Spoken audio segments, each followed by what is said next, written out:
Hello दोस्तों, स्वागत है आप सभी को मेरे इस YouTube channel all types knowledge में। आप सभी को मैं तहे दिल से स्वागत करता हूं। और आज की इस वीडियो में हम लोग भूगोल के महत्वपूर्ण प्रश्न जो पूछे जाते हैं ग्रह और उपग्रह से, उसके बारे में हम लोग इस वीडियो पे चर्चा करने वाले हैं।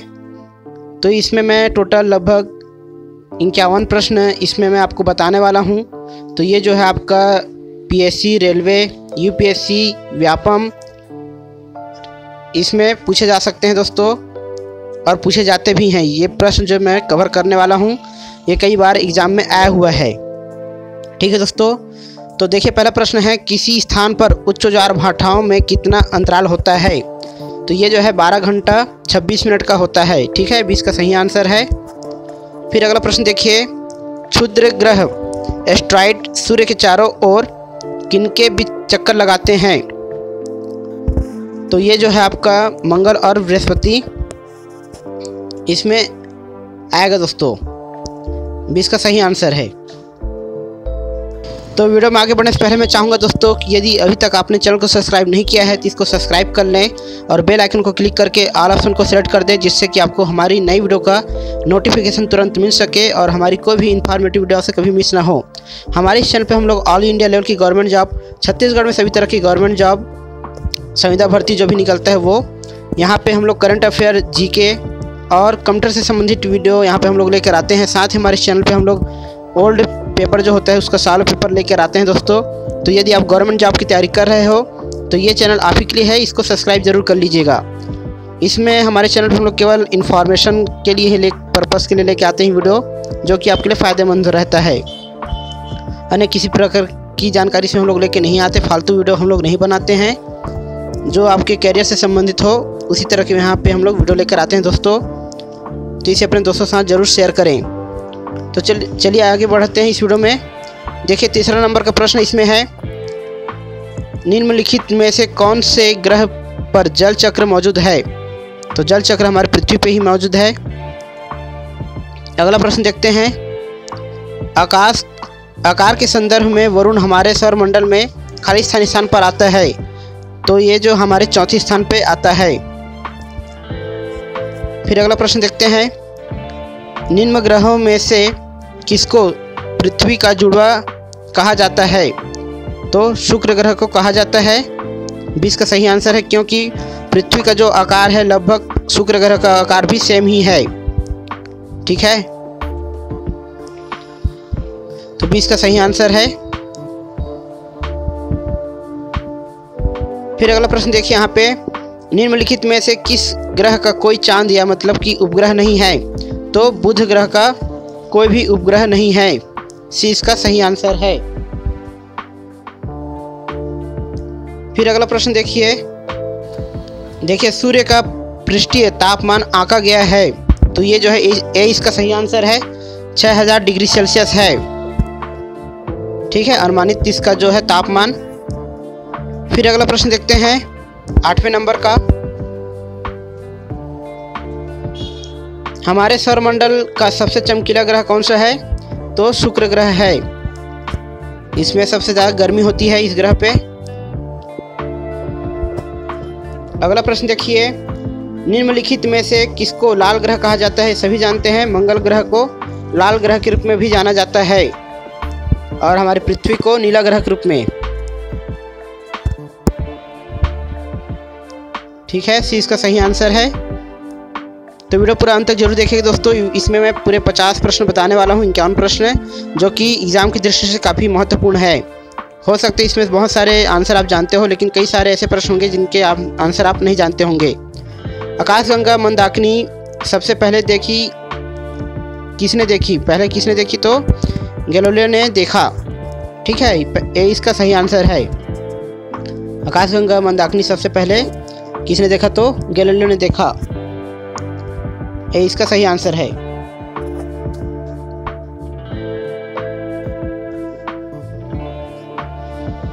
अगला प्रश्न देखिए, सौरमंडल का सबसे अधिक गर्म ग्रह कौन सा है? तो शुक्र ग्रह है। ये इसका सही आंसर है। ठीक है, क्योंकि शुक्र में गर्मी बहुत होती है, इसी वजह से यह सबसे ज़्यादा अधिक चमकीला ग्रह भी इसी को कहते हैं। अगला प्रश्न देखिए, सूर्य के वायुमंडल में गैसों के तूफान दिखाई देते हैं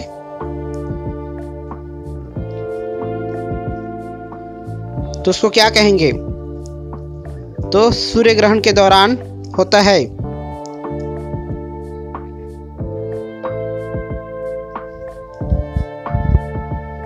ठीक है दोस्तों, गैसों के जो तूफान दिखाई देते हैं उसमें सूर्य के वायुमंडल पे वो जो है सूर्य ग्रहण के समय होता है। अगला प्रश्न देखिए, यदि हम समुद्र के तट पर बैठकर दो सूर्यास्तों के बीच बीतने वाले समय को मापें तो उससे हम अनुमान लगा सकते हैं। तो उससे हम जो है पृथ्वी की त्रिज्या, इसका सही आंसर है, का अनुमान लगा सकते हैं।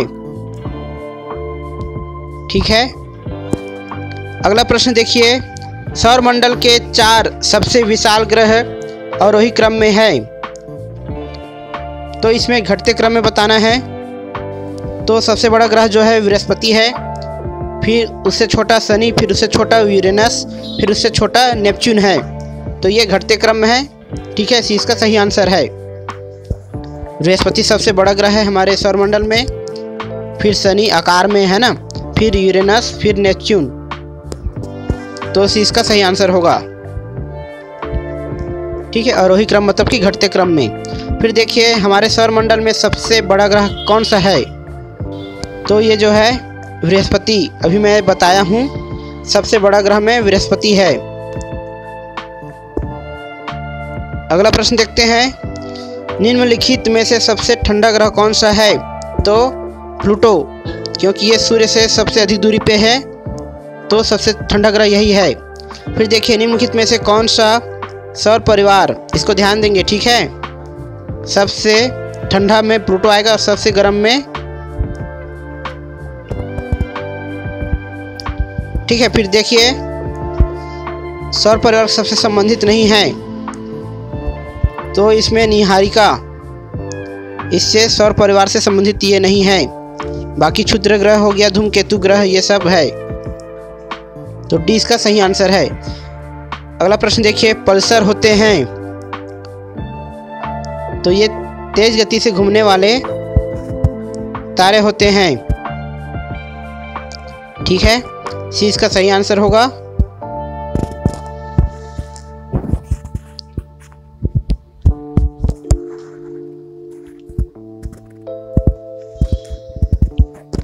ठीक है, तेज गति से घूमने वाले तारे को पल्सर कहते हैं।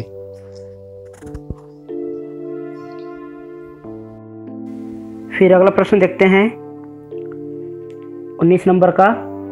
तो वीडियो पूरा अंत तक जरूर देखिएगा दोस्तों, क्योंकि ये वीडियो जो है आपके लिए बहुत इंपॉर्टेंट होने वाला है। इस तरह से प्रश्न पूछे जाते ही हैं। ठीक है दोस्तों, तो देखिए 19 नंबर का प्रश्न है, निम्नलिखित में से पृथ्वी से कौन सा खगोलीय पिंड की दूरी सबसे अधिक है? तो सबसे दूर जो है पृथ्वी से, उसको यहाँ बताना है। जैसे ऑप्शन दिया है शनि, यूरेनस, नेपच्यून और प्लूटो। तो इसमें प्लूटो जो है सबसे दूर का है, खगोलीय पिंड है। ठीक है, ग्रह नहीं बोला है, अब इसको ग्रह नहीं माना जाता है। ठीक, पहले ग्रह माना जाता था, अब ग्रह इसको नहीं माना जाता। अगला प्रश्न देखिए, सूर्य के बाद पृथ्वी से सबसे नज़दीक की तारा कौन सा है? तो प्रॉक्सिमा सेंटौरी। ठीक है, प्रॉक्सिमा सेंटौरी ये सबसे नज़दीक का तारा है सूर्य के बाद। फिर देखिए विषुवत रेखा है, तो क्या है ये? उत्तर से दक्षिण ध्रुवों के बीच पृथ्वी के गिर्द घूमने वाली काल्पनिक रेखा है ये। ठीक है, ये काल्पनिक के रूप से बनाया गया है। उत्तरी रेखा, ध्रुवीय रेखा, कर्क रेखा, ये सब। ठीक है, ऐसा खींचा हुआ नहीं है कोई चीज़। फिर देखिए किस ग्रह को संध्या तारा के नाम से भी जाना जाता है? तो शुक्र ग्रह को संध्या तारा के नाम से भी जाना जाता है, क्योंकि बहुत चमकीला होता है ये। अगला प्रश्न देखिए, सूर्य की बाह्यतम परत को कहते हैं? तो किरीट, कोरोना कहते हैं। सूर्य की बाहरी परत को किरीट या कोरोना कहते हैं। ठीक है, अगला प्रश्न देखिए, उस आकाशगंगा का नाम क्या है जिसे पृथ्वी एक ग्रह है? तो मिल्की वे या फिर हिंदी में दुग्ध मेखला इसका सही आंसर है, जिसको अंग्रेजी में मिल्की वे भी कहते हैं। आकाशगंगा हमारा, जिसमें हमारा पृथ्वी जो है एक छोटे से कण के समान है। ठीक है, उसके बाद देखिए अगला प्रश्न है, पूर्व से पश्चिम की ओर परिक्रमण करने वाले ग्रह का नाम। तो पूर्व से पश्चिम की ओर कौन करता है? बाकी सब जो है पश्चिम से पूर्व की ओर करते हैं, लेकिन एक ऐसा ग्रह है जो कि पूर्व से पश्चिम की ओर करता है, जो कि यूरेनस है। ठीक है, ये उल्टा परिक्रमा करता है सूर्य का। अगला प्रश्न देखिए, पृथ्वी के निकटतम कौन सा ग्रह कक्षा में रहता है? पृथ्वी के निकटतम जो है कौन सा ग्रह रहता है? तो बुध ग्रह है। ठीक है, डी इसका सही आंसर है। फिर अगला प्रश्न देखिए, क्षुद्र ग्रह किन ग्रहों के बीच देखे जाते हैं? क्षुद्र ग्रह जो है आपका मंगल और बृहस्पति के बीच देखे जाते हैं। ठीक है, अगला प्रश्न देखिए, निम्नलिखित में से वह कौन सा ग्रह है जो रात के आकाश में लाल दिखाई देता है? तो रात को आकाश में लाल दिखाई देने वाला मंगल ग्रह है। ठीक है दोस्तों, अगला प्रश्न देखिए, निम्न में से किसे सुबह का तारा कहा जाता है? तो सुबह का तारा हमारे शुक्र ग्रह को ही कहा जाता है। ठीक है, अब अगला प्रश्न देखिए, बृहस्पति का द्रव्यमान है लगभग सूर्य के 1000वां भाग है। ठीक है, सूर्य का जो है हिस्सा उसका 1000वां भाग उसका है बृहस्पति का, जो सबसे बड़ा ग्रह है हमारे, मतलब कि जो भी है सौरमंडल उसमें। ठीक है, 8 ग्रह उसमें से। फिर देखिए, निम्नलिखित में से कौन सा एक विशालतम ग्रह है? तो बृहस्पति ही सबसे विशाल है, इनकी तुलना में शुक्र, शनि, यूरेनस, पृथ्वी, मंगल, इन सब की तुलना में। ठीक है, अगला प्रश्न देखिए, सुपरनोवा क्या है? तो सुपरनोवा जो है एक उछल तारा है, विस्फोटिक तारा है। ठीक है, जो कि टूटता रहता है। अब देखिए, सूर्य के सबसे निकट कौन सा ग्रह है? तो बुध ग्रह सबसे निकट का ग्रह है। उसका देखिए, निम्नलिखित में से किसे ब्लू प्लैनेट कहा जाता है? तो ब्लू प्लैनेट जो है अपने पृथ्वी को कहा जाता है। फिर देखिए, हमारे सौरमंडल में कौन सा ग्रह लगभग पृथ्वी जितना बड़ा है? तो शुक्र, वीनस। ठीक है, हमारे पृथ्वी के बराबर, इस कारण इसको पृथ्वी की बहन कहा जाता है। ठीक है, अगला प्रश्न देखिए, सूर्य के निकटतम ग्रह कौन सा है? ये दोबारा रिपीट हो गया है, बुध ग्रह है। फिर देखिए, सबसे चमकीला ग्रह कौन सा है? तो शुक्र है। भोर का तारा इसको कहेंगे। ठीक है, इसी को कहते हैं। फिर देखिए, अगला प्रश्न है, निम्नलिखित ग्रहों के चारों ओर घूमने वाले उपग्रह नहीं है। तो किनका उपग्रह नहीं है? तो इसमें बुध और शुक्र, जिनके कोई भी उपग्रह नहीं है, इनके चारों ओर घूमने वाले, जैसे हमारे पृथ्वी के जो ग्रह है वो चंद्रमा है।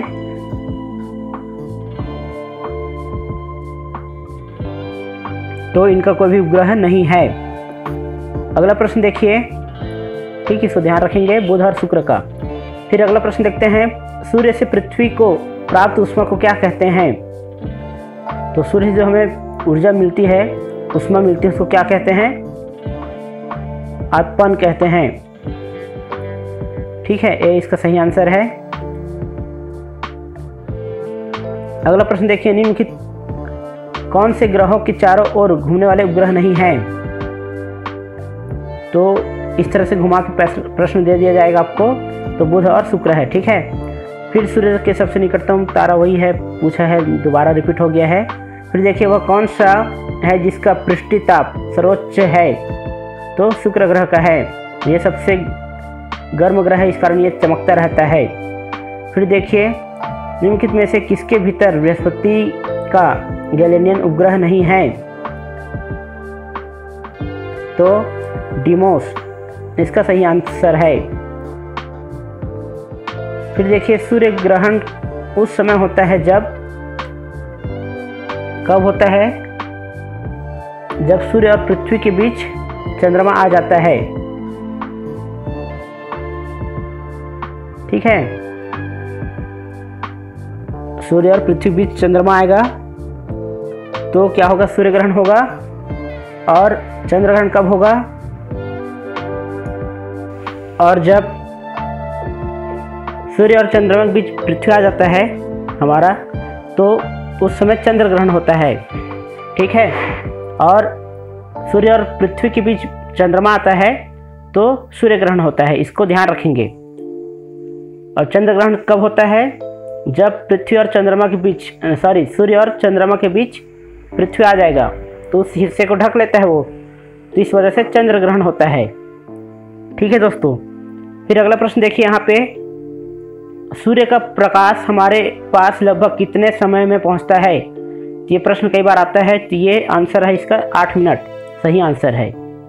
फिर अगला प्रश्न देखिए, ग्रहण के दौरान पड़ने वाली छाया का सबसे काला भाग है, तो प्रच्छाया है, भी इसका सही आंसर है। पड़ने वाली जो छाया पड़ती है दूसरे सामने जब आ जाते हैं तो उसका है, ठीक है। जब चंद्रमा पूरी तरह से सूर्य को ढक लेता है, आच्छादित कर देता है, तो उसे क्या कहते हैं। चंद्रमा पूरी तरह से किसको ढकेगा, सूर्य को, तो ये जो है प्रच्छाया कहलाएगा, ठीक है। सूर्य या चंद्र ग्रहण में पृथ्वी की छाया कितने भाग में विभाजित हो जाती है, तो ये जो है 3 भागों में विभाजित हो जाती है, ठीक है। एक हिस्सा तो खुद वो छेक लेता है, बाकी तो 3 हिस्से को ये विभाजित कर देता है, उसका जो छाया होता है उसको। अगला प्रश्न देखिए, सूर्य के चारों ओर घूमने वाले ग्रहों की कुल संख्या कितनी है, तो ये जो है अब 8 हो चुका है। पहले प्लूटो था तो उस समय 9 था, ठीक है, लेकिन 2006 के बाद से मेरे ख्याल से उसको हटा दिया, ग्रह नहीं माना गया है, ठीक है, क्योंकि उसके कुछ वैज्ञानिकों ने देखे उसके जो ग्रह का जो गुण होना था वो गुण इसमें नहीं पाया गया, 1-2 गुण इसमें कमी हुआ। फिर अगला प्रश्न देखिए, किस दिन पृथ्वी सूर्य के सबसे निकट होती है, तो ये जो है आपका 4 जनवरी है। इसमें 3 जनवरी दिया है ऑप्शन, लेकिन आप गूगल करके देख लीजिए। 4 जनवरी को सूर्य पृथ्वी के सबसे निकट होता है, और 4 जुलाई को सूर्य जो है पृथ्वी के सबसे दूर होता है। फिर अगला प्रश्न देखिए, लास्ट प्रश्न है ये, सूर्य आतप का पृथ्वी पर असमान वितरण मुख्यतः किसके कारण होता है, तो ये जो है पृथ्वी की गोलाकार आवृत्ति के कारण, ठीक है। जो ताप पड़ता है पृथ्वी के ऊपर असमान रहता है, कहीं पे ज़्यादा ठंड है, कहीं पे गर्मी ज़्यादा है, जैसे कि साउथ अफ्रीका में गर्मी ज़्यादा रहता है, ठीक है, इस तरह से। तो आज वीडियो में इतना ही दोस्तों। वीडियो अच्छा लगा तो इसको लाइक करें, अपने दोस्तों को शेयर करें। धन्यवाद।